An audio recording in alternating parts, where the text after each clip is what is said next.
O Evangelho em 3 minutos, com Mário Persona.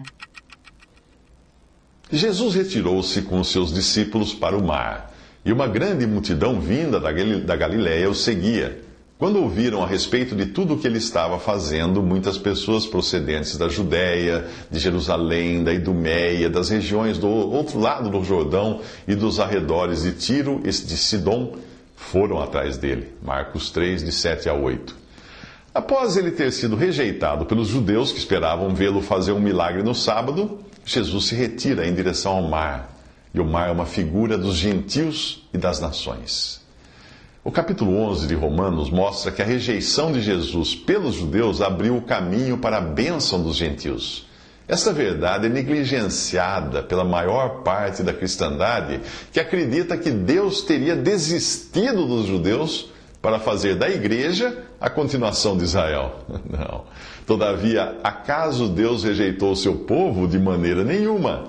Deus não rejeitou o seu povo, o qual de antemão conheceu, escreve Paulo em Romanos 11, de 1 ao 2. E ele continua revelando um princípio existente ao longo de todas as Escrituras, que é o da seleção por Deus de um remanescente fiel quando a massa do povo se desvia da verdade.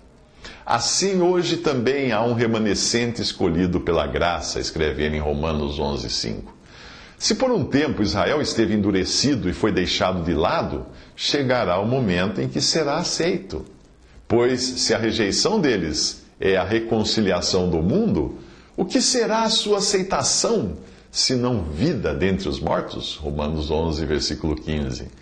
Nos versículos 25 e 26 de Romanos 11, Paulo afirma que ocorreu um endurecimento, em parte, até que chegasse a plenitude dos gentios, e assim todo Israel será salvo. Isto mostra que no futuro Deus ainda voltará a tratar com um remanescente do seu povo terreno, que ele chama de todo Israel, para cumprir neles todas as promessas dos profetas ainda por se realizarem. Afinal, os dons e o chamado de Deus são irrevogáveis, como fala em Romanos 11, 29. Mas voltando ao nosso capítulo 3 de Marcos, repare que essas muitas pessoas que agora seguem a Jesus são os que ouviram a respeito de tudo o que ele estava fazendo, como diz em Marcos 3, 8. Isto é significativo porque aponta para a diferença entre o judeu, que queria ver para crer, e aqueles que são da fé, para os quais basta ouvir. Quando Tomé duvidou da ressurreição, Jesus disse a Tomé: coloque o seu dedo aqui, veja as minhas mãos, estenda a mão e coloque-a no meu lado. Pare de duvidar e creia.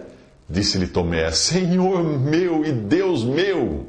Então Jesus lhe disse: porque me viu, você creu? Felizes os que não viram e creram. Isso está em João 20, 27 ao 29. E se você está entre os que não viram e creram, é de você que Jesus está falando. É você quem é feliz. Visite 3minutos.net. Dúvidas? Visite respondi.com.br.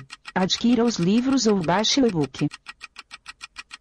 Também para Android e iPhone.